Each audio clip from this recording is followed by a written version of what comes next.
काला भूत का आतंक। एक गांव में एक बड़े ही खूंखार दानव ने अपना आतंक फैला रखा था। वो रात में जब चाहे गांव में घुस जाता था और इंसानों को अपना शिकार बना लेता था। उसकी इस खौफनाक हरकत से गांव का हर इंसान बहुत डरता था।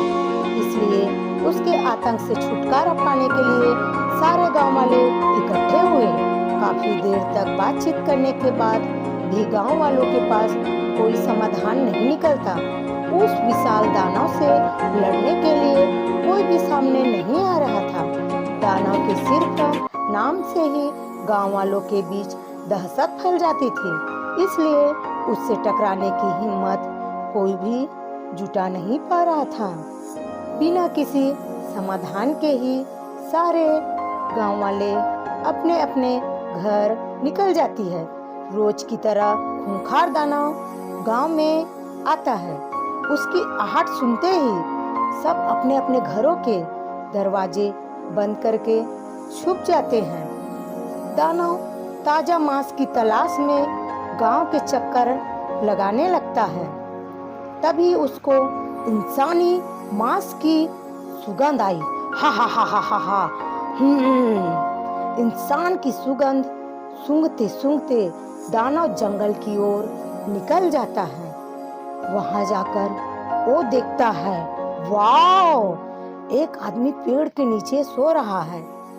उसे देख दानव बहुत खुश होता है। हा हा हा हा हा हा हा।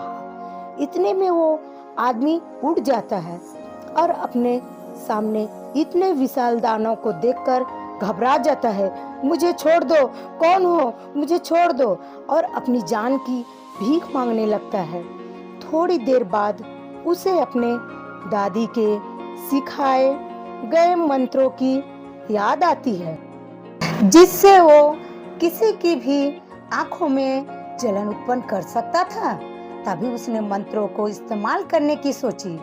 हो जाए इस दानव की नसों में हलचल, और हलचल से उत्पन्न हो इसकी आंखों में जलन। आदमी के मंत्र पढ़ते ही दानव की आंखों में जलन होने लगती है और वो जोर जोर से चिल्लाने लगता है।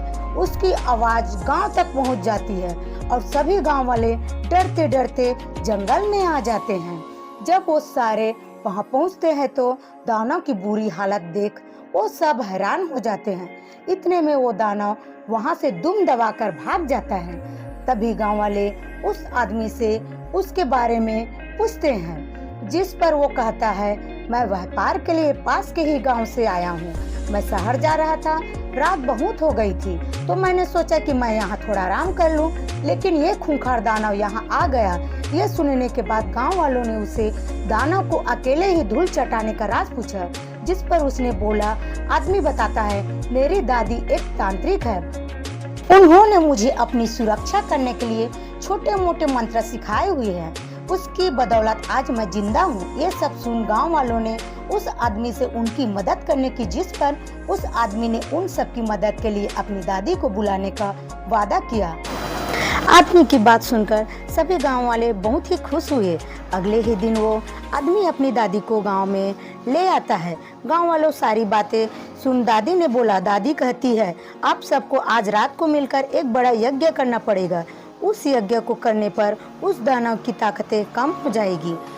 उसके बाद मैं सब संभाल लूंगी। दादी की बात मानकर सब रात में यज्ञ करने की तैयारी शुरू कर देते हैं।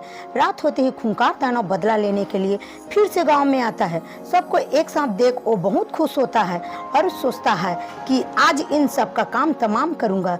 दानव को देखकर सभी डर जाते हैं, लेकिन वो अपनी पूजा बंद नहीं करते और यज्ञ करते रहते हैं। खूंखार दानव हंसता हुआ कहता है, हा हा हा, क्या बात है, आज तुम लोगों को मुझसे डर नहीं लग रहा है? हा हा हा, कोई नहीं, जब मैं एक एक करके तुम लोगों को खाना शुरू करूंगा तब तुम लोगों को पता चलेगा। लेकिन जैसे ही दानव उनके पास जाता है तो उसकी शक्तियां कमजोर पड़ने लगती है, जिस वजह से उसका शरीर हिल भी नहीं पाता और वही गिर जाता है। इतने में दादी वहां आकर दानव को वहां से चले जाने के लिए बोलती है, लेकिन दानव गाँव छोड़ने के लिए साफ मना कर देता है और सबसे बदला लेने की भी धमकी देता है, जिस पर दादी उसे बोलती है, मुझे पता है तेरी जान तेरी नाभि में है, अगर मैं वहां वार करूं तो तू अभी का अभी भगवान को प्यारा हो जाएगा। ये बात सुनकर दानव घबरा जाता है, लेकिन अपने घमंड में आकर वो गांव छोड़ने से मना कर देता है। ये देखकर दादी को बहुत ही गुस्सा आता है और वो दानव की नाभि पर अपने जादुई डंडे से वार कर देती है और दानव वहीं मर जाता है। ऐसे दानव अपने घमंड में चूर होकर अपनी मौत को खुद ही आमंत्रित कर देते हैं। इस कहानी से यह सीख मिलती है कि एक साथ रहने से सफलता जरूर मिलती है।